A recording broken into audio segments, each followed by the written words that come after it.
Hello, everybody. Welcome to another Spark of Genius Flesh and Blood production. Heavy Hitter spoiler season is almost done, I would think, at this point. There's probably maybe like a couple more. I don't think the Fable's been released at this particular point of recording, so we're recording this on the Wednesday, so day 2 of the Celebrational. So we've seen the vast majority of the cards, so we thought it'd be a perfect time to pop in one of these top 10 videos because of how much everyone loves a nice top 10 video, right? Yep, So we're focusing on I'm joined by my co-creator, co-commentator, co-caster, we're co-caprician, Rob in the focusing bottom on right. me. Hello. Well, we try to do, try to do the work we can here. But the point is, Heavy Hitters is looking to be a much more, I was about to say diverse set than Bright Lights, but it doesn't really take that much to be Yeah, a more diverse site than Bright Lights. yeah, Um, yeah. I But think, in the sense that there are a lot more generics that are coming out that I think are very good yeah, all around. yeah, Um, definitely a have lot of like meta people, impacting cards. a lot of different classes will take from this set for sure. Not just Yes, the big boys slash yes, girls slash girls. slash Betsy. The, Yeah. The one thing I will say is there are no legendaries in this top 10. Not to say that they're bad cards. In fact, a lot of them are extremely good cards. But if we did a top 10 including legendaries, 5 of these cards would be legendaries. So Yeah, yeah.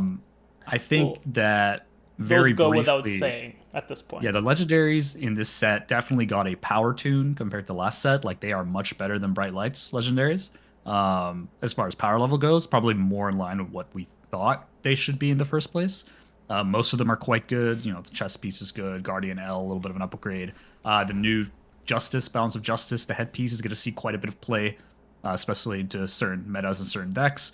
But we'll save that for a different video when decks are playing it. For now, All these are the right. other top 10, and we Well, do this based on kind of not strictly power level, but we also our criteria is wide-reaching impact on either the meta, current or upcoming, or staples like new staples or new key cards that enable plans for decks that either didn't exist before or exist but make them more powerful. So those are our criteria. So Rob's going to start us off here. okay, so without further ado, here is a well, you've probably seen this card now on the screen for a long time, but it is Standing Yes. Order. So one of the generics that come in 0 for 4 as a base, but can be buffed by using the arsenal. So I'll read the card. When this attacks or defends, you may put a card from your arsenal on the bottom of your deck, and if you do, this gains +2 attack and +2 defense. So it can be used offensively, defensively. There's so much to say about this card. I think it's going to be a staple in a lot of decks. Being able to protect the arsenal, first of all, is very valuable. I think maybe only a handful of cards can do that currently in the game, and this is a generic, so you can have it in any deck. So at face value, 0 for 6, really, really strong. At face value, 0 for 5 block, insane. We haven't seen that kind of level, power level, I think, in a blocking card ever? Question mark. So basically, your opponent comes at you with a CNC. Well, you can throw this down, block for 5, and protect the arsenal. For another time. If you're playing brute, well, you can protect that blood rush bellow for another day. Yeah. Yeah, so I mean, it's kind of almost like East Strike level for like 0 for 7, 0 for 6. It's getting close to that level, and a lot more versatility, I think. So Yeah. yeah, yeah, That is true. It does definitely remind me of a bit of like a power down or like a different kind of E-strike. I mean, you're different not going to get flavor. welcome Yeah, to where you're not getting welcome to where power level backs ever. I hope, but you kind of yeah. mentioned it. Arsenal protection is pretty rare, especially because this card can be used in every deck. Aggro decks, you can use snaps and buff this thing to 6 if you have junk in your arsenal. You could Mm-hmm. just use it for 4 and keep giving it a go again. The most important part is this card blocks for 3.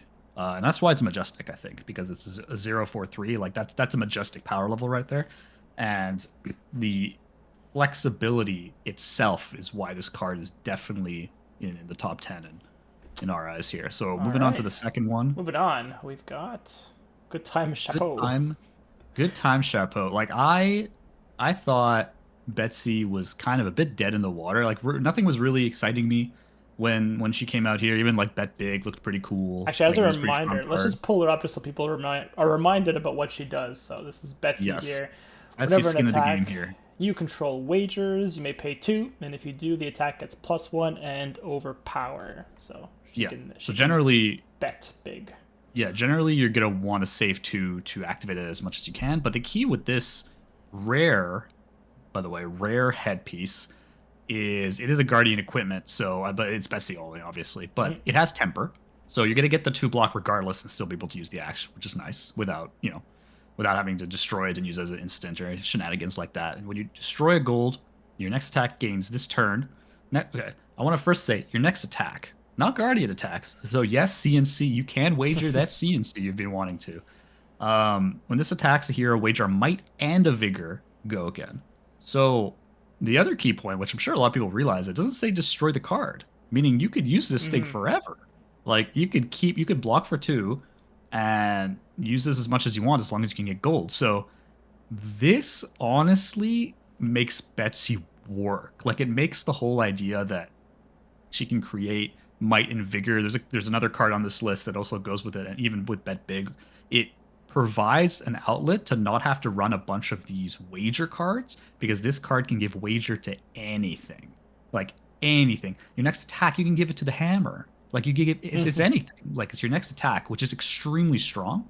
And I like that it's in a rare, so it just makes it so it's more affordable. Like I think every Betsy player will have this as their hit piece. This could have easily, I think it could have easily been legendary level. Like this is as strong, if not stronger than some of the legendaries. I think it definitely, and I think that might have been because Guardian, the only other legendary was the shield, which was a Victor specialization. So I think this might be like her helmet is stronger in regards, and you can see this thing in limited. Which is yeah, that's a big one. which is well, you see it more in limited, right? It's a rare because still kind of hard to find. Yeah, exactly. So it's a staple card. That's very strong staple at that. I think in the testing I've done so far, very very good card. So yeah, no absolutely. no other comments really needed here. There are not many headpieces that can block 3. There's like I think they all have blade break. I think I can't think of a single one honestly besides Skullcap. Most of them do. Yeah, most of them, other than Skullcap, and that's conditional. Like you still have to be at lower health. This is a block right? 3. So, although you're not really going to want to use it to block 3, but at end of the game, you can block for 1 with it later on. It's really strong. 1 life. You get 3 life. It's great. All right, moving on. We've got one of my favorite brute cards that came out. This is an insane card. So this is a yellow 6 attack, which there aren't a billion of those. It's still kind of rare. I think this could have easily been a red, to be honest, but making it yellow is just so much stronger. So this says, when this attacks a hero, banish a card from their arsenal. So you just banish on attack. So unless it's an instant, they can't play it, right? So, and then it says, when the chain link resolves, if this didn't hit, return the banished card back to the owner's hand, and it's banished face up also, which is insane. So this is the first time we have brute disruption. I think like brute has been known to like not be able to disrupt your opponent's plans. CNC, man, just CNC. Yeah, exactly, right? You just run CNC in those decks. So this is probably going to be on par with CNC, if not maybe a little better because it's a yellow. Yeah, this is going to be an auto-include, I think, in every brute deck, really, because you can now play this into aggro decks, and then they're going to lose the arsenal if they don't block this. So it's going to force blocks. It's still a 6, and it's a yellow, so you can pitch it too. Blocks 3 as well. It's really, really good. Even if they end up blocking, you get free information you because get to it's see the Spanish card face up. Yeah, like that's extremely strong because that could dictate exactly what they might be planning on later, right? If they block and they save that arsenal for a later turn, you now know what's in the arsenal if they're not using it. And I think the big key over CNCs, this is brute. You can barrage and beat down. Right. You can blood rush buffs. Bellows. Blood rush bellow helps us. All of the brute buffs or anything, the 1 for 3 that turns into a 1 for 5 if you discard a card. I forgot what the beat chest.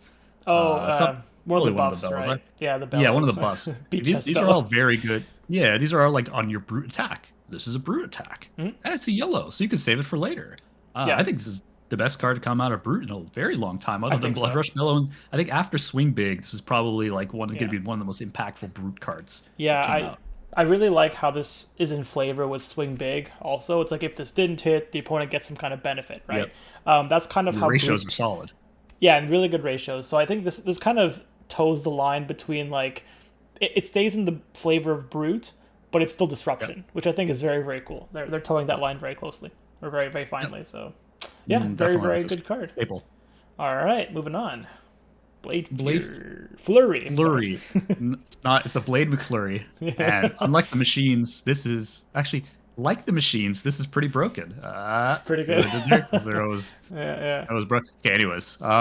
My point is that this is a very strong card. It was actually revealed on the day two live stream. This wasn't actually, Like a and the minute I read scheduled. this card, Yeah. yeah, it wasn't a scheduled release. It was just on the day two, and so for zero cost, three block, another majestic here, warrior attack reaction. So Olympia, Dory, Kasai.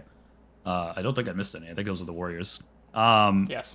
Oh, I guess you could use it in Bolton, but I think it's gonna fit into the other decks Poor better. Bolton. Uh, Yeah. the poor, oh yeah, poor yeah, he hasn't got like 5 sets of support. Yeah, poor Bolton.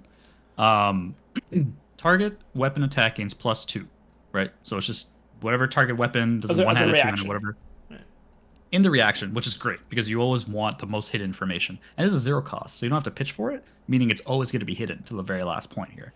Your next weapon attack gains +2. So the first thought is this is an easy 0 for 4 off Olympia and Kasai usually because it's not difficult to build those decks to have consistent go again with sabers or with Olympia weapons. If you run saber or one of the other two weapons, very easy. And 0 for 4 is very good rate, right? The other piece is that when you look at Dory, not the deck you think is going to be using this most efficiently, you can actually get more value off Dory using this, right? Because the difference between a 2 and a 3 isn't as big as people would think, right? And this could be in conjunction with another reaction, of course, but for this thing, +2, if you're able to get over and swing again with like Warrior's Valor or anything like that with Go again, your next weapon attack is +2. A lot of times when you swing in with Dory on your second Dawnblade swing, it's usually only for 3 because you don't have any resources left. Well, guess what? You're now swinging in for 5 if they only have one card left to block with. They have to give you armor, or you have to get it, or you get a Dawnblade counter off this one card.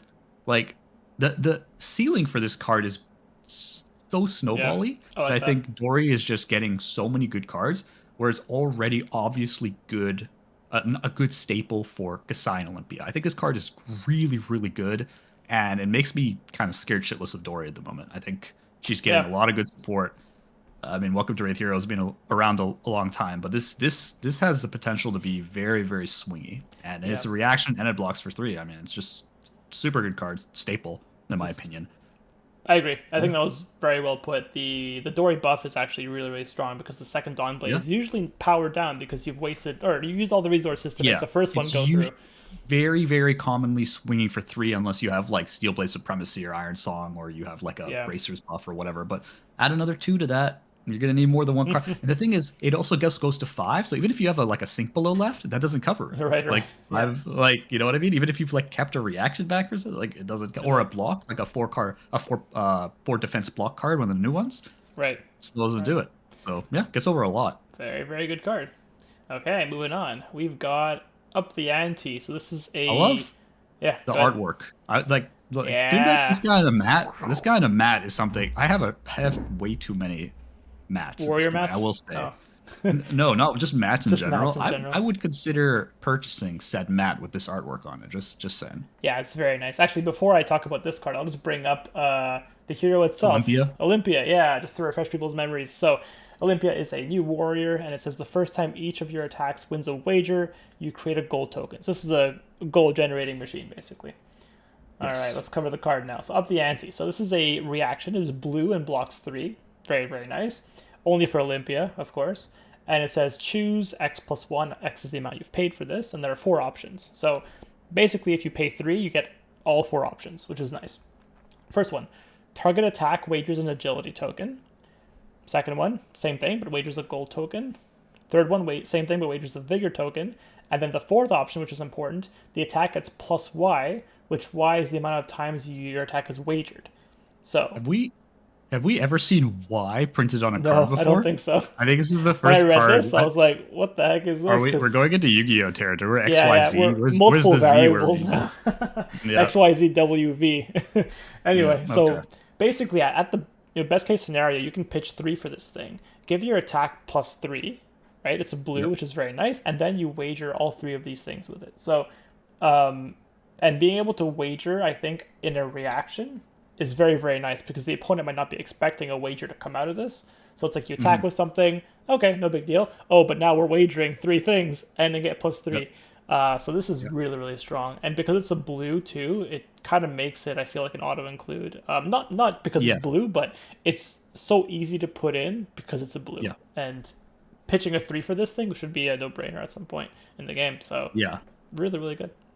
I agree. It's also, as we read with Olympia, when he wagers, when he wins a wager, he gets a gold. So Oh you can yeah, let's technically get bring two that up gold off too. this Yeah, thing, right? it's true. You get an Yeah. extra gold So if because you you're already win, wagering a gold, and you exactly. get an extra gold. Yeah. Yeah, so you're gonna get two gold off this card. And I think the big deal that I have with this card, and a lot of the specialization cards are supposed to be pretty good. I mean, that's the whole point of these specialization cards. But for this one in particular, I like that it turns your multi-blue hands into something reasonable, right? Hmm. Because a lot of the time in Warrior, at least even any Warrior deck I've played, period, especially Dory for that matter, multi-blue hands always feel like ass. Like your blue card just suck. Like they just do, right? You're not Guardian. Like your blue cards suck. Yeah. To that end, this card allows you to use one of those blues, those useless blues, to just pump for 3, which is really, really great. It's like a really good sink for an extra blue. And Yeah. so I like how it lets you, like, let's say you attack them a bunch and they block out because their hand isn't very good, and you just draw up and you have the tempo, and you're just like, you want to reduce the chance of drawing a brick. So you get 2 blues, but one of them is up the ante, right? Yeah. So you could pitch whatever, swing, and then at least you have another way to use it, because you don't want to arsenal that blue, like that No. extra blue in your hand, right? So it lets you actually use those like 4 or 5 card hands with Olympia, which I think is going to be very, very important for that deck. Yeah. One more point too is that the cost is flexible, so you can use whatever Yep. pitch remaining you have to just take any of these options that you want, really. So it's if Yep. you have 2 floating, okay, just spend 2 of those and then pick 2 of Exactly. these Yep. things. Probably It's, gonna be it, gold you're, because you're you get an right. extra gold from it, but Yeah, yeah, you can get 2 yeah, gold. You can 2 get like gold. vigor, agility. I'd probably like go for the vigor, agility, depending on what you think. If you know you're gonna need the vigor for the extra pitch, Yeah, like if you have a card left over and it costs 1, it's literally free if you it's have a true. vigor Yeah, and you hit. yeah. So very, very, very strong card. All right, moving on. We have Ripple Away. Ripple, ripple with an Ripple. R, Yeah. ripple away. First of all, the art on this thing is just very It's reminiscent the to Crouching Crouching Tiger. Tiger. Here's the Crouching Yeah, Tiger right here. isn't that literally Crouching Tiger art? Like, have this thing on a mat. It's just the I'd probably buy backside. that too. Wow, I'd buy way too many mats. This is Oh, okay. Mysteria, right? This is like the ninja world. Yeah, but it's a generic, which is As a interesting. generic, which is, I think we've had So, that on like a few cards from Arc, but that's it. yeah, this one is probably the Crew. most contentious card that we put on the list. And to be fair, I had to explain this to Rob before. Like, I had to explain why I was Literally asked, I was justifying. like, what does this card do, really? It's like, why is this Yeah. card on the top? There are other choices, right? So at the baseline, it's very similar to the very first card we showed, but instead of a red 0 cost, it's a blue 2 cost, right? But the stat line is the same. It's a 4 power 3 block. The 3 block is more important than the 4 power in a blue, to be fair. You could pummel this, I guess, or like it's a 2 cost for that That's it. You can pummel particular it. point. Top 10. Yeah, you can pummel it easy. Yeah. But the key is, no, you can include it in Bravo. It's not awful, or a Guardian for that matter.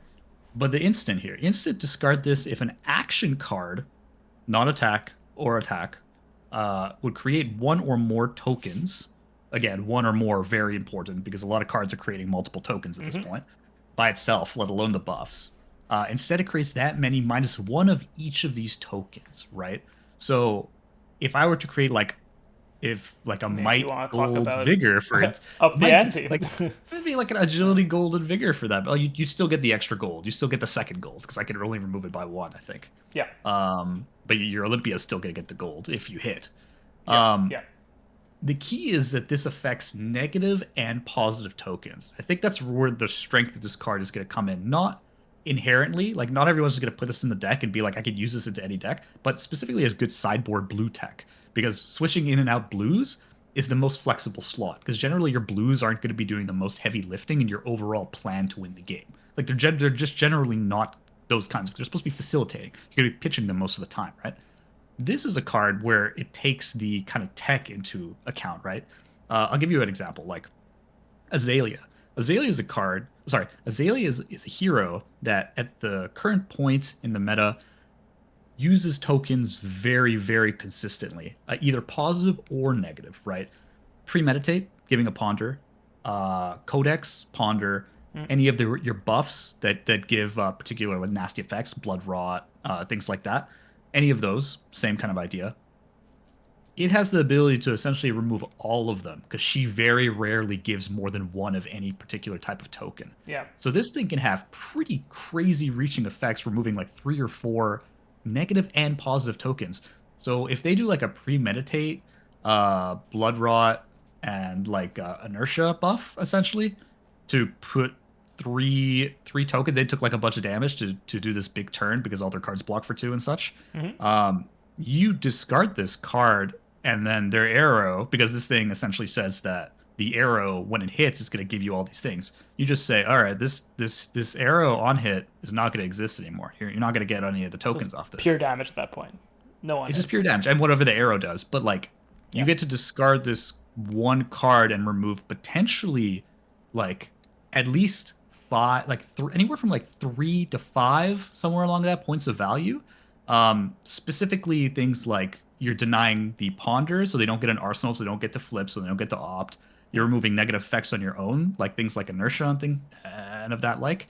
Um, the other like more immediate things are like Betsy creating multiple tokens on like bet big stuff like that, and the heroes that are able to, especially the newer ones like Olympia. We kind of talked about it, but I think as the game goes on, the power level of this card is just going to increase. Like I would buy a playset of this because I think it's one of those generics that the power of it is just going to increase as Fab keeps going.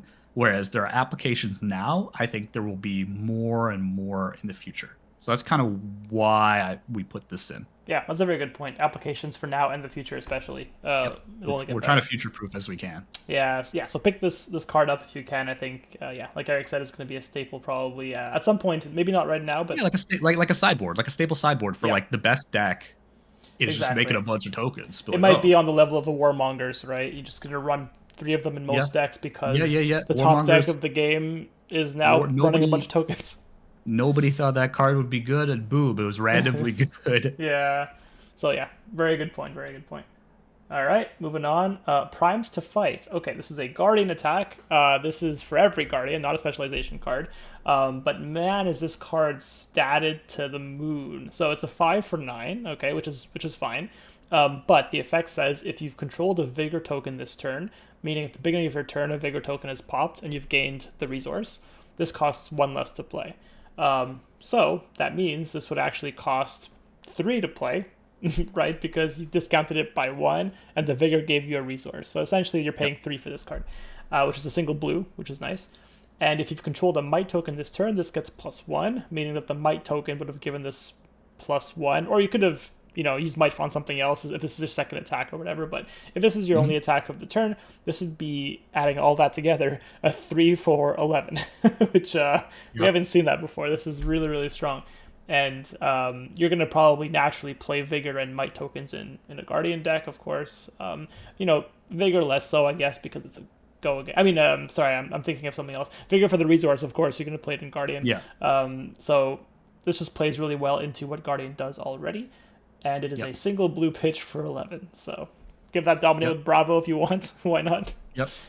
This card, as you said, the stats alone aren't anything super crazy, like 2 for 6, 3 for 7, 4 for 8, 5 for 9. It's on curve already. Besides, yes, like it's spinal, right? It's on spinal curve. Yeah. But the key is that this is definitely very flexible to the point that you don't even need both of these to be good. If I just had a Vigor and I blocked a bunch and had a Vigor popping, and this is just a 2-card 3 for 9. Was there another 3 for 9 for 2 cards? Like I can't think of one. Endless Maw is the only one I can think of for Levia. And Endless Maw is conditional though. You still have to hit, and you still have to 3. You still have to have 3 cards in the. Yeah, exactly. So it is conditional. You're right. That's true. But for a pure, like, you have a Vigor, and it's just a 3 for 9, right? Yeah. The Might is nice, but I think the key that you want to do is you want to put a wager buff on this thing. So what I was doing a bit in testing is with the Vigors, I was using the extra pitch, and I was just activating money where your mouth is. So I gave this thing +3 gold, or using that, or I used the Betsy headpiece, right? So I had a gold, and then I just gave this thing it's not vanilla anymore. Now it creates a vigor and a might on hit, right? And the Yep. key is because of Betsy's headpiece, this thing is very easy to actually get off the having a vigor and a might and having this thing come in for the 3 for 11, right? Right. It's actually very easy with that headpiece. That's kind of the other card I was mentioning before. So I think this Yep. card is a 100% staple in Betsy. I think you can work with it in other decks. I'm mainly talking about Bravo and Victor Right. also. Um, Yep. but the thing is, I think it makes by far the most sense in Betsy. Whereas the other decks, I think you would have to like. It's not as obvious how to get the maximum value out of this, but I think for Betsy, it's definitely a key staple. Yeah, absolutely. Yeah. Yeah, Bravo is a bit of a question mark, I guess, just because you have to create the Vigor and Might You could, tokens. yeah, like Bravo, I've definitely thought about like having a bit more in the way of like vigor production because like you can go back to because if you're on Tunic or Tectonic, right? So if you're on Yeah. Tunic, you're always gonna have that one pitch. But if you're on Tectonic, a way to like pseudo get Tunic ability is to start creating vigors, and but you get the extra health. So if you can kind of like meet in the middle and try to Hmm. get one of those somewhere in the middle decks, I think that would be pretty ideal for Prime to fight. It's still like the ratios are okay if you have the buffs for it, but yeah, that would need a little bit more tuning. Whereas Betsy, you just throw this thing in and Yeah. you just run the helmet, and just the helmet alone is It just just enough. snaps into place in the Betsy deck. Yeah, Yeah, yeah, really good. super easy. All right. Miller's Grindstone. Oh yeah, this one's Weapon. mine. Yeah, I forgot because I kept talking about Yeah, the other one. Miller's yeah. Grindstone. This is interesting, and you might be like, why is this a top 10 card? Well, let me tell you why here. First of all, it is a pivotal win con piece to Victor. And what I mean by that is that it's a 3 for 4 weapon, which is obviously good. Like unconditional 3 for 4 is better than what exists right now, right? Because that's essentially the majestic that was banned. Like the Winter's Whale was the only three Hmm. for four, but this is this next 3 for 4, right? So when it hits a hero, clash with them. If you win, destroy the top card of the deck. If they win, you put a -1. So clash is one of those things on Victor where you can use a gold and kind of try again with clash, Hmm. right? In case anybody forgot, it's like you create a gold first time when you're wagering, or sorry, when you're clashing. I don't know if it's clash or wagering, but the point is you can use gold to be able to redo your clashes. And the key is when you win it, you destroy the top card of your deck. And so you now have inevitability.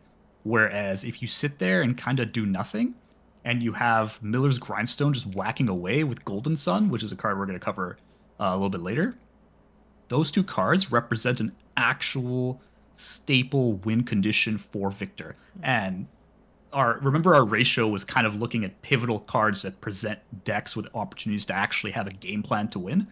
We're not talking about like crazy overpowered cards, but this is like one of those pieces that just like allows you to go towards a win condition we know existed with things like Oldham, but this Hmm. actively goes towards it. You are destroying cards on the top of the deck. You're not just making them block. You're Yep. making them either just like you can give me a card and take one, but if I win a clash, I'm taking another card and you still gonna take one, right? Yep. So it's kind of that additional inevitability. So that's where I see this card. This isn't an order, but it's probably not on the higher end of the list, but it's kind of near the bottom of the top 10. But I think it's still a very powerful card. Yeah, I agree. Yeah. All right. Next, we've got Betsy Specialization. So I covered, of course, Olympia Specialization. Now we've got the Betsy Specialization card. So really Yes. nice card here. I love the art as well. It's really funny, really flavorful too. It kind of shows us Betsy's personality a little bit at the Yes. gambling Yes, it table, just does. slamming down. I love it. So it's a 4 costed 8 attack card. With Betsy's effect, of course, she can pay 2 more to make this a total Yep. of 6, right? If you bundle in the 4 plus the 2, it'll add Yep. 1 attack to this. It'll come in for 9. And the effect of the card says when this attacks a hero, you may wager a gold, might, and vigor. So you get all 3 of them.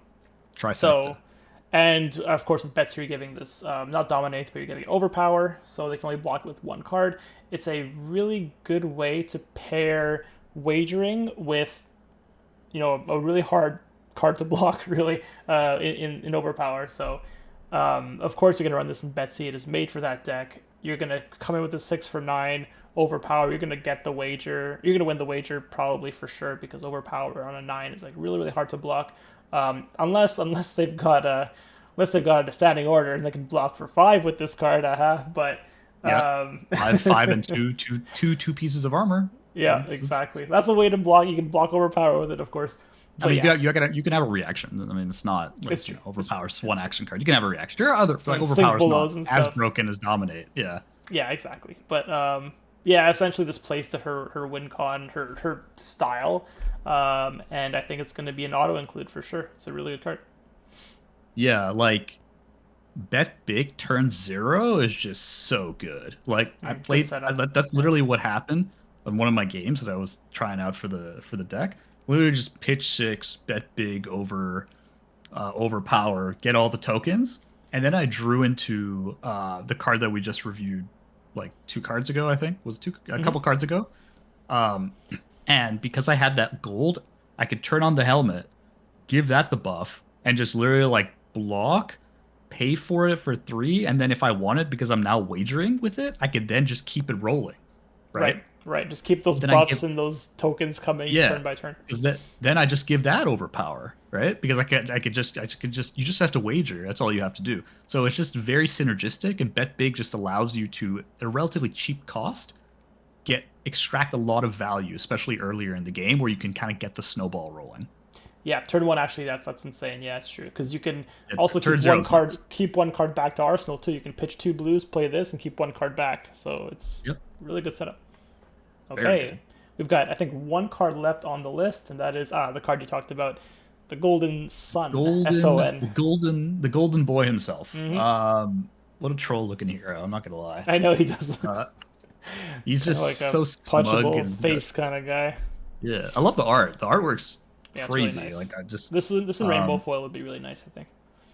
I think so too. So this is the Victor Specialization. You'll notice that there's been like a pretty big chunk of specialized, not all of them, but 4 of them in this particular case. And the reason for this one is kind of where I mentioned for the Grindstone.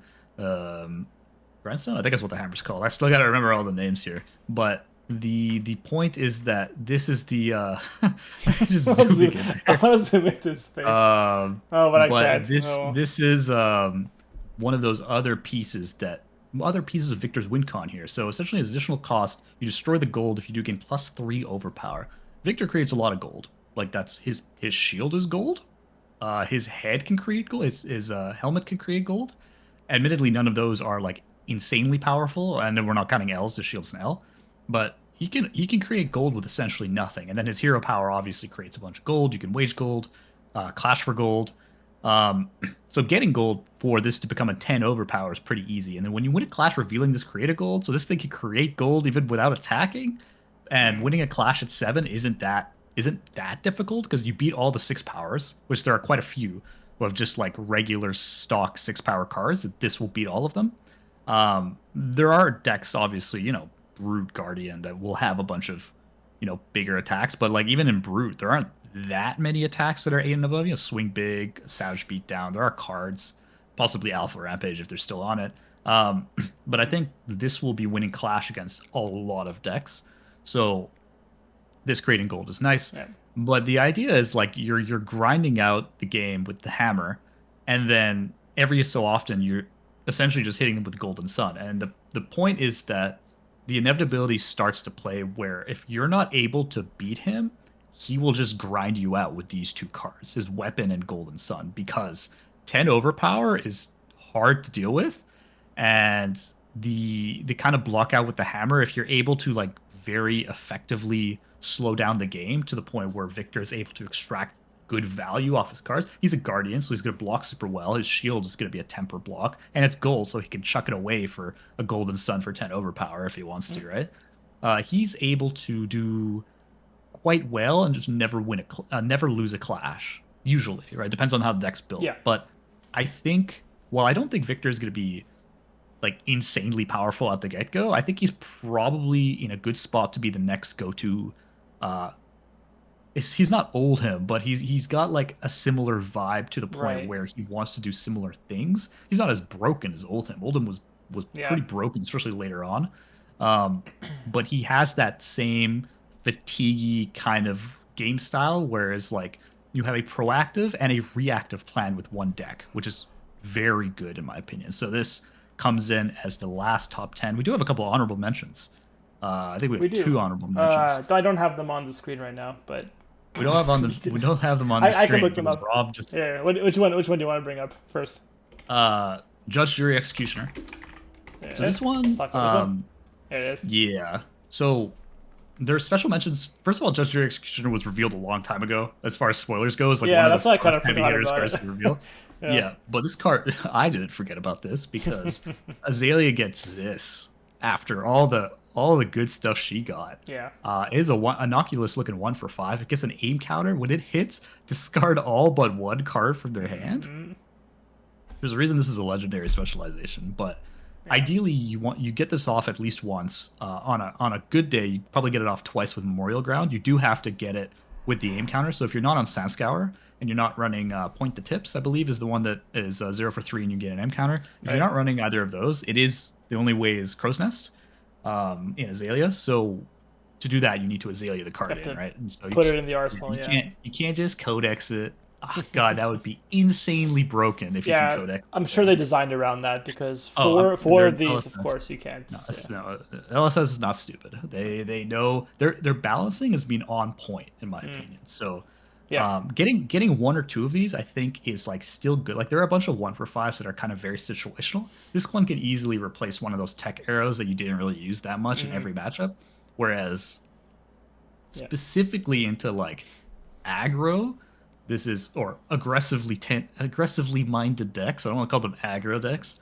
More proactive, aggressive, go wide decks. This card's very good, obviously, and at the very least, it's still a 1 for 5, even if you're not able to, even without a lot of buffs, even like a 1 for 8, this thing can still hit most of the time. And it only needs to hit once to be super impactful for the game and change the kind of back and forth. It just takes the one hit from this to be on the front foot for the rest of the game. Literally a one-hit wonder. Yeah. But that's the first special mention. Right. Honorable mention. What's the next one you got? So the second honorable mention, Numenaris. As people are now quoting it as Angel's Glow. We put this. We literally had a video dedicated to see how is this weapon going to start? Like, it was one game, true, but it was into the 5. But it did really and well. I was having a blast running this thing. Obviously, there's gonna be issues with the deck outside of that. But Prism getting a real weapon's kind of nice. Not having to be like, do I want to run Iris of Reality or this bad Luminaris? Yellow card in the pitch zone. First attack with Herald Gates. First attack with Herald in this name, and the first Angel attack gains go again. So you essentially get to pitch a yellow. So you're going to go back to having a lot of yellows, essentially, in the Prism. So it's going back to kind of original Prism rather than, other than like very heavy blue Iris Prism. You're going to focus a lot more, at least on, if that's one of your strats, to have a lot more yellows. You might go Visage Tome, like we showed. You might go Rapture. But the idea is that if you run a bunch of Figments, you can have plans for multiple decks now. Because beforehand, if you're running Iris and you just get run over by aggro, or like decks that can just like do stupid amounts of damage, you can't put any pressure, it's really bad. And the Figments are actually very good blockers because they have Ward 4. Go figure. So you can't really ignore them that well. And getting Angels into Soul to be able to get your Figments out is very, very good. So this is one of those key pieces of equipment that will allow Prism to kind of come out of the woodwork. It is the weapon that she has been waiting for. It is an honorable mention. Again, the last two is just because like they're not really heavy hitters cards. They're like expansion slot cards for existing heroes, so we didn't really want to focus on them. But they're two of the most powerful cards we've seen coming in. They're very impactful, I think. They're almost class-defining, right? Well, this is obviously going to be class-defining. Azalea less so, but... Yeah, exactly. This is going to be like, this is the weapon that brings you back in a bunch of mashups, right? So that's it. Those are our 10, I guess, plus 2 cards for CC. We'll have a similar video out for limited cards. That'll come a little bit later. We got to play some more limited to actually figure this out. Yeah, or at least play a little bit of online limited, at the very least, do some drafting, figure out what those are. So that will be out, but this is the CC one. If you like this kind of content, feel free to like, comment, and subscribe. And with that, from wherever you're watching the world, have a good morning, good afternoon, or good evening. Bye for now.